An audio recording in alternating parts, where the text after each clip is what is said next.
তো বন্ধুরা সবাই কেমন আছেন? আশা করি ভালো আছেন। বাসায় আজকে কিভাবে মুরগির গ্রিল করে এটা আমি আপনাদের দেখাবো। মুরগিগুলো প্রথমে ভালো করে কেটে নিলাম পিস পিস করে, ভিতরে যেন মাংসগুলো মশলা যেন ঢোকে এই জন্য কাটতেছি। এরপরে ম্যারিনেট করে নিব।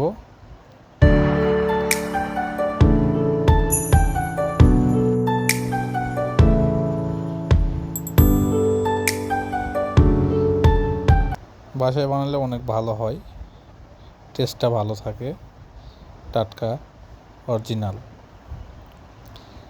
এরপরে আমি এখানে নিয়ে নিছি মরিচ বাটা, রসুন বাটা, তার আদা বাটা। এরপর দিয়ে দিলাম একটু লবণ স্বাদ মতো।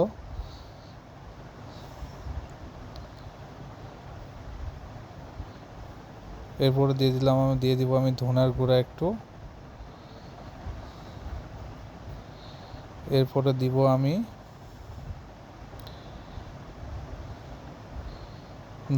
হলুদ হালকা একটু। এরপরে দিব আমি একটু ধনে গুঁড়া দিয়েছিলাম, জিরে গুঁড়া। সবগুলো দিয়ে একটু মাখা নিব। টক দই যদি বাসায় থাকে তো দিবেন, না থাকলে না দিলেও চলবে। এর সাথে আমি লেবু অ্যাড করব।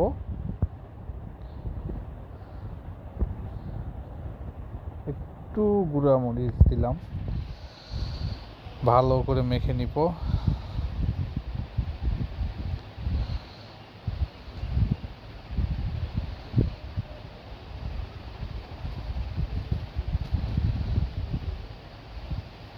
ঘি দিয়ে দিব 2 চামচ। আপনাদের বাসায় যদি ঘি না থাকে তাহলে সেক্ষেত্রে আপনারা সয়াবিন তেলও দিতে পারেন, কোনো সমস্যা নেই। আমার বাসায় ঘি ছিল জন্য আমি ঘি দিয়েছি।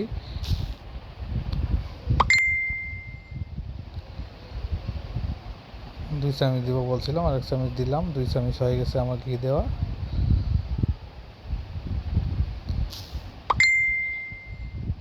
এরপরে আমি মুরগিটা ভালো করে এটা মাখিয়ে নেব।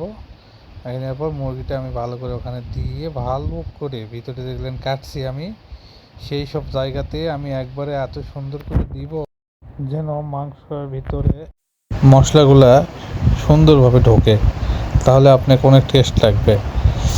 এই জন্য সুন্দর করে একটু কেটে নিতে হবে।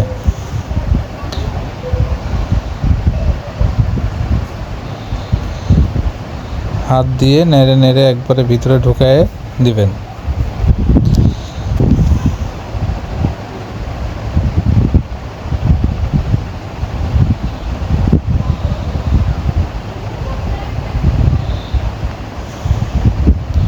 সুন্দর করে আলতো হাতে সুন্দর করে মেখে মেখে নেবেন। এরপরে হাত দিয়ে ভিতরে ঢুকাই দিবেন, যেন দেখবেন, খেয়াল করবেন যেন কোনো জায়গায় মশলা ভরা বাকি না থাকে। মশলা যত সুন্দর করে আপনি ভরায় দিতে পারবেন তত সুন্দর হবে আপনার গ্রিলটা। দেখেন, ইনশাল্লাহ আপনারা বাসায় বানাবেন এইভাবে। সব বাসার মশলা, কোনো বাইরের কিনা মুরগির গ্রিলের মশলা, রোস্টের মশলা, এর মশলা এগুলো কিছু দিবেন না। আমি জাস্ট শুধু বাসার মশলা দিয়েছি, আর কিছু দিই নাই।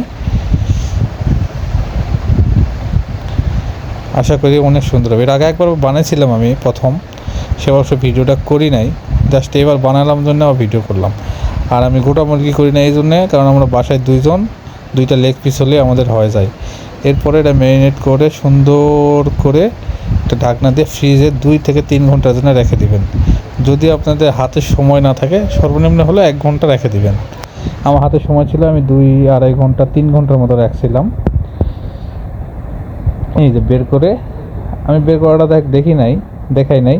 বের করে আমি গ্রিল ইয়াতে লাগাই দিয়ে ওভেনে দিয়ে দিছি। আমি এখন ওভেনটা আপনারা 190 ডিগ্রি তাপমাত্রা দিবেন, দিয়ে মোটামুটি 40 থেকে 45 মিনিট প্রথমে টাইম দিয়ে রাখবেন। তারপরে যদি না হয় তা আপনার সিস্টেম মতো দিয়ে দিবেন। এই যে দেখেন, মাঝে মাঝে দেখেন, একটু দেখাইতেছি কীভাবে সুন্দর হইতেছে। এই যে দেখেন, ঘিগুলো সব নিচে আসতেছে, টবাস টবাস করে পড়তেছে। আমার দেখে তো এখনই খাইতে মন চাচ্ছিল। এরপরে যে আমার ফাইনালি লুক চলে এসছে। আপনারা বাসায় বানিয়ে খাবেন, অবশ্যই অবশ্যই বাজারের চেয়ে 100% 100% অনেক ভালো হবে। আমি এখন গ্রিল আমার বানানো শেষ, আমি এখন নামাই নিব। ভিতরে অনেক গরম, এখন নামাই নিব। এই যে আমার ফাইনাল লুক, আমার কাছে অসাধারণ লাগতেছে। আপনাদের কাছে কেমন লাগতেছে অবশ্যই কমেন্ট করে জানাবেন। একটু খাইও দেখাই।